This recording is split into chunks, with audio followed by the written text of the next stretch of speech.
We literally know nothing personal about St. James the Apostle. There were two Jameses. This one was known as James the Less and the other as James the Greater. We don't know why those words were chosen. Perhaps one was younger and one was older. It could be as simple as that, not that one was less worthy than the other. But we don't know anything except that he was chosen by Jesus as one of the 12 apostles who would be part of the very foundational life of the church. And that's really enough, isn't it? Jesus chose the apostles.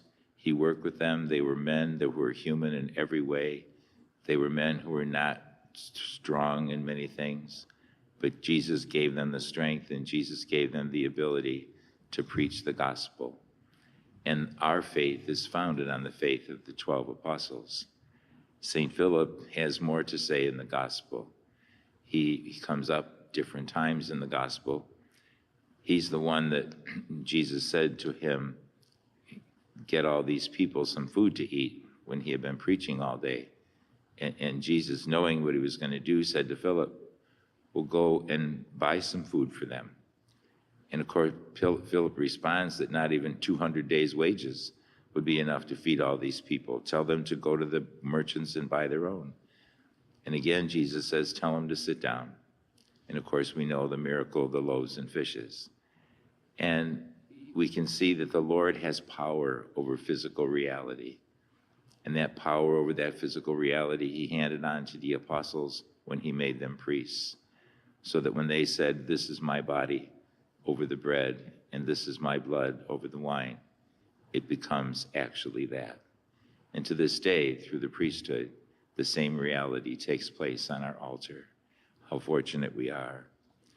And then Jesus sounds a little exasperated, doesn't he? Kind of like parents when they say to their kids, I've told you this 100 times and you still don't get it. Jesus says, Philip's saying, show me the Father. And Jesus says, Philip, you've known me all this time and you still don't know the Father? If you've seen me, you've seen the Father. He's in me and I am in him. It's very simple. You can imagine Philip just looking at him and still trying to figure this out. Jesus took them in their humanity and provided for them a deep understanding of the Trinity and of God. And those 12 men on their belief, all of them except for St. John suffered martyrdom because they were being attacked for preaching. And the more they were attacked, the more they preached. They had such a deep love for Christ and absolute faith and trust in him. And so the Feast of the Apostles is always a good one for us because it reminds us that we too are chosen, not in the same way as they were, but we are chosen to spread the faith. We are chosen to teach the truth about what Jesus said. We are chosen to help people understand who Jesus is. And we look to them and say that they persevered, and God did great things through them. I think that's the point with the apostles.